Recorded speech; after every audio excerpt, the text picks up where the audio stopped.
Episode 3. அடுத்த நாள் காலையில் ஆபீஸ் ரூமிற்கு செல்ல வேண்டுமா என்ற அலுப்புடன் ஸ்ருதி வந்தாள். காலையிலேயே வந்தவள் அனைத்தையும் ஒழுங்குபடுத்தி கொண்டிருந்தாள்.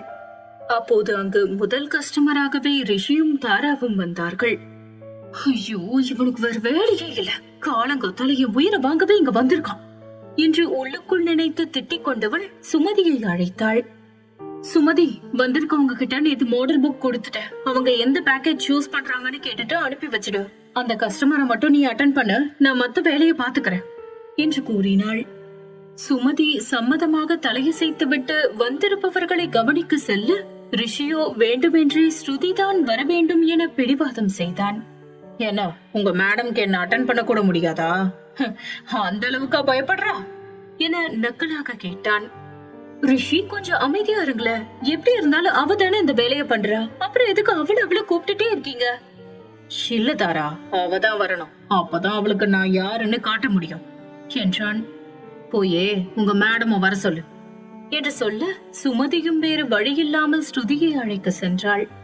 அவன் பிடிவாதமாய் அவள்தான் வர வேண்டும் என்று கூறியதை கேட்டதும் தலையில் அடித்துக் கொண்டாள் ஸ்ருதி.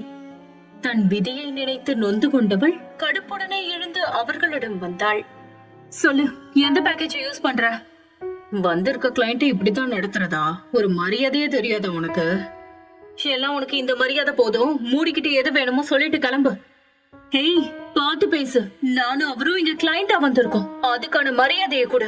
உன்னோட பர்சனலையும் பிசினஸையும் தேவையில்லாம மிக்ஸ் பண்ணாத என தாரா கடுப்புடனும் கோபமுடனும் அவளை முறைத்தபடியே கூற, ஸ்ருதியும் அவளை பயங்கரமாய் முறைத்தாள். அப்படிங்களா மேடம்? சரி, நீங்க எந்த பேக்கேஜை சூஸ் பண்ணிருக்கீங்கன்னு சொல்லுங்க, மிச்சம் எல்லாத்தையும் என்னோட ஸ்டாஃப் பாத்துப்பாங்க. ஆனா எனக்கு இந்த கல்யாணத்தோட வேலை எல்லாமே நீதான் பண்ணணும்னு விருப்பப்படுறேன். நீ எல்லா விஷயத்தையும் பக்காவா பிளான் பண்ணி பண்ணுவ. உன்னை நம்பிதான் நாங்க இந்த இடத்துக்கே வந்திருக்கோம், அதனால இதை நீதான் பண்ணணும். உன்னால பண்ண முடியுமா இல்ல முடியாதா? ஒருவேளை என்னோட கல்யாணத்தை பாக்குற அளவுக்கு உனக்கு மனதைரியம் இல்லையோ? நக்கலாக ரிஷி கேட்க, எல்லலாக சீரிய ஸ்ருதி. எனக்கா? சரி, இவ்வளவு தூரம் கெஞ்சி கேக்குறியே, அதுக்காக ஒத்துக்கிறேன். நானே இதுல இன்வால்வ் ஆகணும்னா அதுக்கு தனியா சார்ஜஸ் இருக்கு. ஸ்டாஃப் பேமெண்ட் வேற, என்னோட பேமெண்ட் வேற. ஓ கம் ஆன் ஸ்ருதி, என்கிட்ட இல்லாத பணமா? என்னை பத்தி தான் உனக்கு நல்லாவே தெரியுமே. பேமெண்ட் பத்தி நீ கவலைப்படாத, கரெக்டா கொடுத்துடுவேன். உன்னை பத்தி தான் ரொம்ப நல்லாவே தெரியுமே. உனக்கு காசு மட்டும்தான் முக்கியம்னு ரொம்ப ரொம்ப நல்லா தெரியும். சரி, நான் தானே எல்லாத்தையும் பண்ணணும்னு சொல்றேன். அப்போ விஐபி பேக்கேஜ்ல இருக்கிற பிரீமியம் மாடல் புக் பண்ணிக்கோ. அதுல எல்லா விதமான கஸ்டமைசேஷனும் இருக்கு. மண்டபம் எப்படி இருக்கணும், எந்த மாதிரியான டெக்கரேஷன், கூடவே கேட்டரிங் சாய்ஸஸும் உனக்கு இருக்கு. எல்லாமே உங்களோட பிரெஃபரன்ஸ்ல இத பண்ணலாம். இதுல இருக்கிற போட்டோகிராஃபியை சூஸ் பண்ணா ஹனிமூன் பேக்கேஜும் கூடவே சேர்ந்து வரும். உங்க பட்ஜெட்க்கு தகுந்த மாதிரி டெஸ்டினேஷனை நீங்களே முடிவு பண்ணிக்கலாம் என்று இருப்பதிலேயே அதீத விலை கொண்ட பேக்கேஜை அவன் தலையில் கட்ட ரிஷி முகம் மாறியது. என்னதான் அவன் பணக்காரனாயிருந்தாலும் அவன் குறிப்பிட்ட தொகையை தான் இதற்கு ஒதுக்கி வைத்திருந்தான். அவன் குடும்பம் அப்பர் மிடில் கிளாஸ் குடும்பத்தை சேர்ந்தவர்கள். ஆடம்பரமாக இருக்க நினைத்தாலும் அதற்கும் குறிப்பிட்ட பட்ஜெட்டை தான் ஒதுக்கி வைத்திருந்தான். அவனை பற்றி நன்கு தெரிந்துதான் ஸ்ருதி இப்படி செய்தாள்.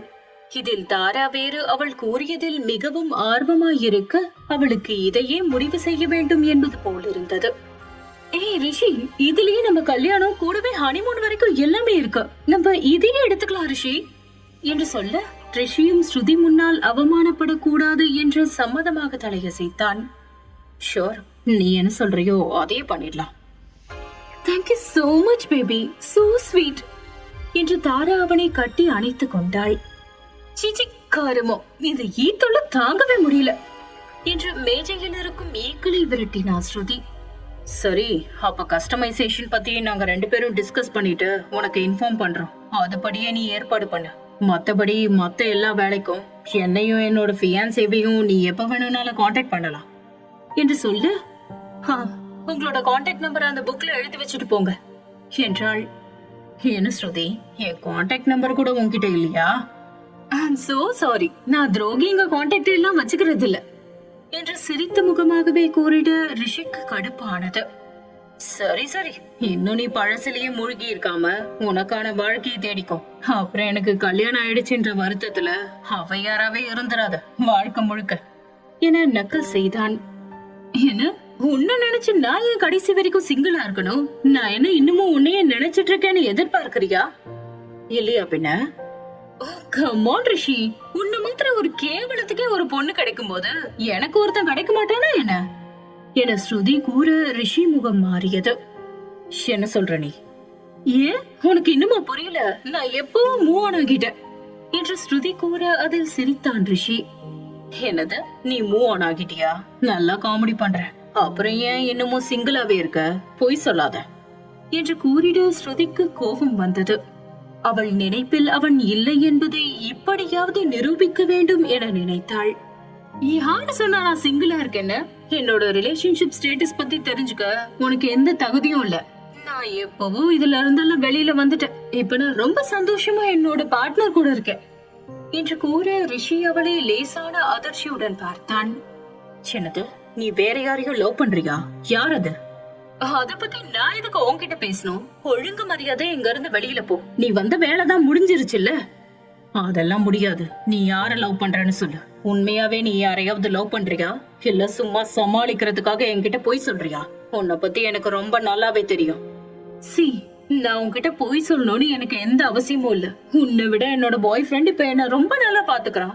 உண்மையான லவ்னா என்னன்னு அவன் எனக்கு காட்டிட்டு இருக்கான். தயவு செஞ்சு என்னோட சந்தோஷத்துல கண்ணு வச்சிடாத. அப்படியா? அவன் உன்னை நல்லா பாத்துக்கிறானா என பொங்கி வந்த பொறாமையுடன் ரிஷி கேட்க அதில் மர்மமாக சிரித்தாள் ஸ்ருதி.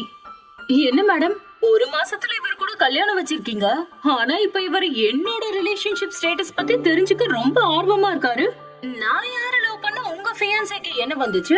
இதெல்லாம் கண்டுக்காம விட்டா நாளைக்கு உங்க ரிலேஷன்ஷிப் क्वेश्चन மார்க் ஆகிடும் பாத்துக்கங்க என்று ரிஷி பேசுவதை பொறுக்க முடியாமல் தாராவை தூண்டி விட்டாள் ஸ்ருதி.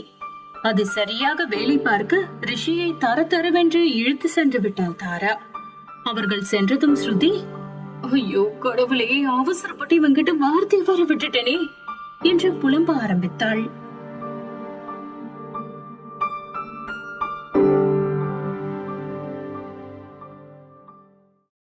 ஸ்டோரி நெஸ்ட் எஃப்எம்ஐ சப்ஸ்கிரைப் செய்து மனதிற்கு பிடித்த கதைகளை தினமும் இலவசமாக கேளுங்கள்.